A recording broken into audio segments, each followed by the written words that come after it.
They're cutting me loose today. Those words echoed in my mind like thunder as I stared at Lucas Reed, the new CEO of Genova Biotech, nearly 20 years younger than me and only 6 months into his role. "We're taking the research division in a new direction," he said, attempting politeness, but his message was absolute. I swallowed hard, my chest tightening. After 17 years devoted to this company, late nights in the lab, weekends buried in data analysis, hundreds of personal and family invitations declined, I had led the discoveries that propelled Genova into a biotech powerhouse generating nearly $2 billion per year. "A new direction," I repeated, keeping my voice steady. Lucas nervously straightened his cuff. "The board believes fresh leadership will accelerate innovation." I offered a restrained smile. Fresh leadership? I was the one who had spearheaded the development of Neuroluna, the compound that rescued the company from obscurity and became the nation's most prescribed drug. "I understand," I replied, unclenching my hands. "What does the transition look like?" He slid a crisp, white envelope across the dark table. "Here's your severance package. 12 weeks pay and 3 months benefits." 12 weeks, 3 months. Insulting for someone responsible for billions in revenue. Yet I maintained a neutral expression. "Very well." Lucas hesitated, glancing toward the door. "If you could wrap up by end of day." "End of day," I repeated, rising. "I can clear out my office myself." He looked embarrassed. "It's not personal. Just business." I finished for him, lifting my chin. "I'm Dr. Helena Moreira, 52 years old, former director of research at Genova and Cambridge. I dedicated my life to this company." I left the office with as much dignity as I could muster, ignoring the pitying and shocked looks of colleagues. A 5-minute meeting had undone 17 years of my career, yet anyone in biotech knows to expect side effects. I had been ready for this moment. Back in 2007, Genova was a tiny startup led by Margaret Sinclair, who preached, "Scientia primum, lucrum secundum." Solve real problems first, profits will follow. And they did. Our early drugs achieved modest success, but nothing game-changing, until that night I discovered the preliminary Neuroluna data, treatment-resistant patients responding at unprecedented rates, side effects minimal. It was nearly midnight when I called Margaret's home, something I'd never dared before. "This could change everything," I said, heart pounding. She removed her glasses and nodded slowly. 18 months later, Neuroluna hit pharmacy shelves nationwide and Genova's stock soared, transforming us into market leaders. Margaret retired 3 years ago, and since then the board prioritized margins, synergies, and quarterly targets. The research team's voice was drowned out by balance sheets. When Lucas Reed arrived, hired to lead Genova into its next century, I attempted to cooperate. I presented Neuroluna XR, an extended release, smoother, longer-lasting version. "Impressive," Lucas said, but I saw impatience in his eyes. "How soon can we launch?" I explained the route to approval. "Final trials, patent filings." "Patents take too long," he interjected. "Can we speed them up?" That should have been the warning. Still, I continued my work until outside consultants evaluated my division, taking cryptic notes during presentations. That's when I met my lawyer, Victor Alves, at a quiet cafe in Somerville. "Something's wrong," I admitted. "The XR patent has been stalled for months." He examined my employment contract and raised an eyebrow. "Standard clause, anything you invent with Genova Resources belongs to the company." "So none of it is mine," I muttered. "But did you develop part of Neuroluna XR in your home lab, off the clock?" he asked. I thought of weekends spent refining molecular models on my personal setup. I ran many simulations at home. "There's room for maneuver," Victor grinned. "We can argue that the core invention originated outside Genova." We mapped out the plan. I'd form an IP holding company, log every independent experiment, and file my own XR patent. If Genova played fair, I would assign my rights. If not, I'd have leverage. For weeks I lived a double life. At Genova headquarters, I remained the steady director. Meetings, presentations, white lab coats. At home, I kept detailed logs, date-stamped notebooks, video records of assays in my private lab, and prepared USPTO paperwork under Victor's guidance. When I finally received confirmation of my filing, a wave of relief and guilt washed over me. My safety net was now real. Then came that fateful meeting with Lucas Reed. I packed trophies, certificates, and sample vials into cardboard boxes with surgical precision. James, my lead researcher, appeared at the door. "Without you, Genova's future is bleak," he whispered. "Keep pushing our work forward," I said, forcing confidence. "XR is your baby now." Walking past Lucas showing my replacement around, I nodded curtly and left with my final box. At home, in my kitchen, I allowed 1 glass of wine and 20 minutes of self-pity before calling Victor. "What did they offer for severance?" he asked. "Insulting. 12 weeks pay and a 2-year non-compete." Victor sighed. "Don't sign. And don't mention our patent filing. It won't publish for another 6 months." The next day, I sat in a glass-walled HR office. The severance agreement already included a sweeping non-compete, assignment of any future-related IP, and deactivation of my corporate email account. "I'd like to take this home for legal review," I said sweetly. She frowned. "Lucas wanted this closed today. Given my 17 years here, a day seems fair," I replied, smiling. Victor texted, "We need a counteroffer." Within hours, we drafted terms extending my pay and explicitly reserving rights to any off-the-clock inventions.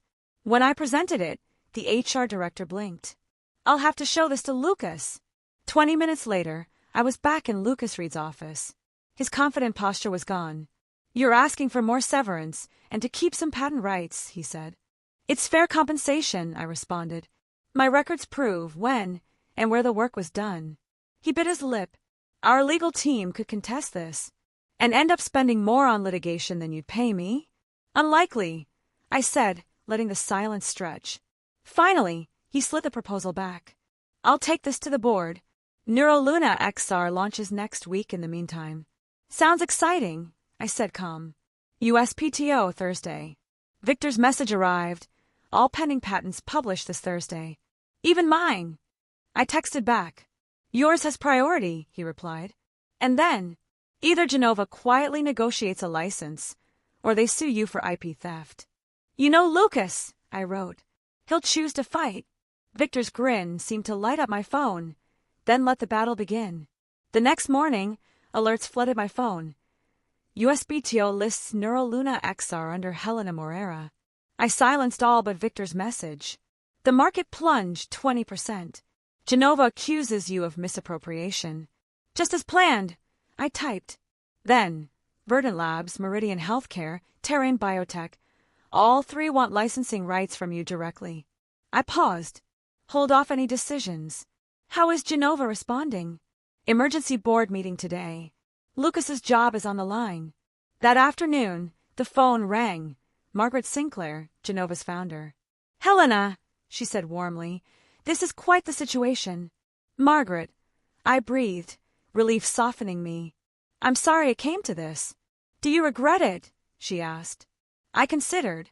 I freed my work from being held hostage. Silence on her end. Then, the board asked if there's a path for Neuroluna XR to return here. I had rehearsed my answer. Board seat, significant equity, total autonomy for my division, and guaranteed funding for 5 years. She quietly whistled. "Ambitious terms. Neuroluna XR isn't trivial, and I'm not the same researcher who walked out last month." "No, you're not," she agreed. "I'll await your reply," I said. Moments later, Elliot called. "It's chaos at the labs. Lucas has been escorted out," Elliot said, excitement in his voice. "They're saying you own the patent. Is it true?" "It's straightforward to us," I replied. "The record's clear." "We're all behind you," he said. "No matter what happens next." Their loyalty meant more than headlines or offers.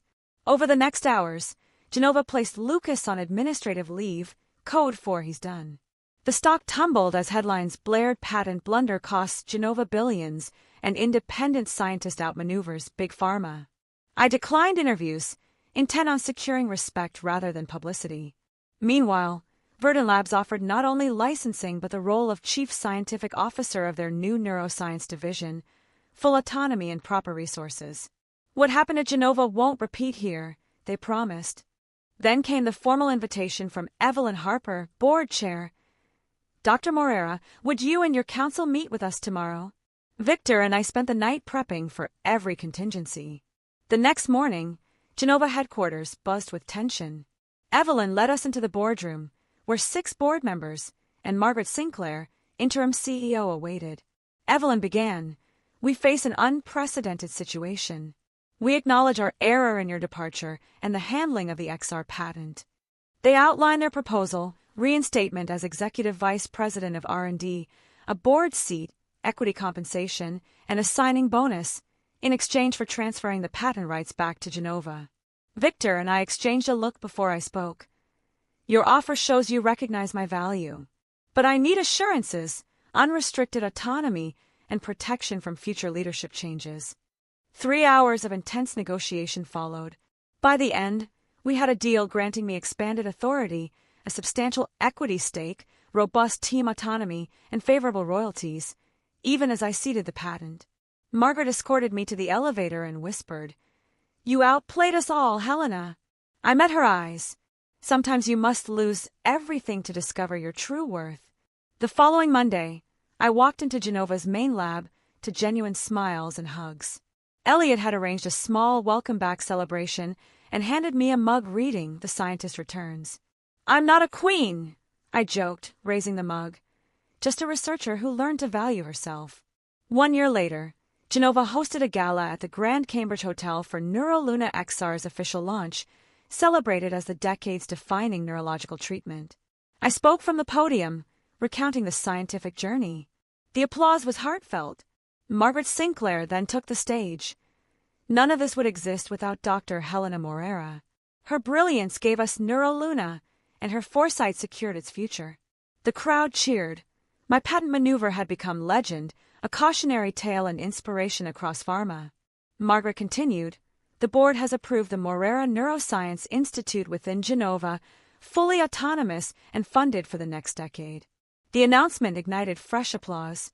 I hadn't known this was part of the plan. It went beyond our agreement. As I joined Margaret on stage, a wave of emotion washed over me, pride at the journey and its outcome. Evelyn Harper announced the Institute's new home, a gleaming glass facility on Genova's Stanford campus. "Dr. Morera," she said, smiling, "you will serve as its director with our full support." We raised glasses and toast.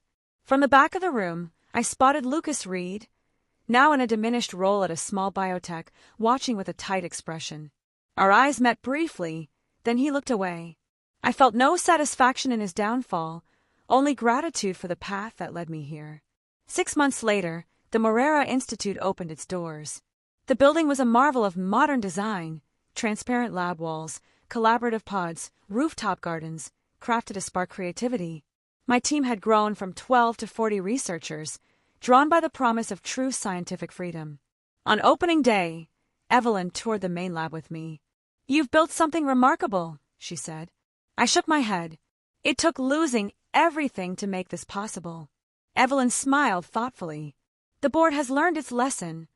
True value lies not in quarterly reports, but in the people doing the work." "I hope that lesson endures," I replied. "It will," she said, "especially now that your equity gives you real influence." My equity stake soared as Neuroluna XR outperformed projections. I became one of Genova's largest individual shareholders, my voice extending far beyond the lab. The industry took notice. Several major firms revamped policies on researcher recognition and compensation. 2 even appointed scientists to their boards. The message was clear: talent must be respected. As for Lucas Reed, industry gossip said he styled himself as a corporate casualty, but his reputation never recovered. Going in a different direction had backfired. Now the future belonged to those who build, not those who fire. Standing in the Institute's lobby, its logo gleaming behind me, I reflected. Losing my job became the catalyst for a level of control I'd never imagined. The patent I'd filed as insurance became the cornerstone of my career and reshaped corporate culture. I gazed at Cambridge's skyline and smiled. The most powerful revenge isn't in destroying adversaries. It's in building something so undeniably valuable that those who doubted you must acknowledge your success.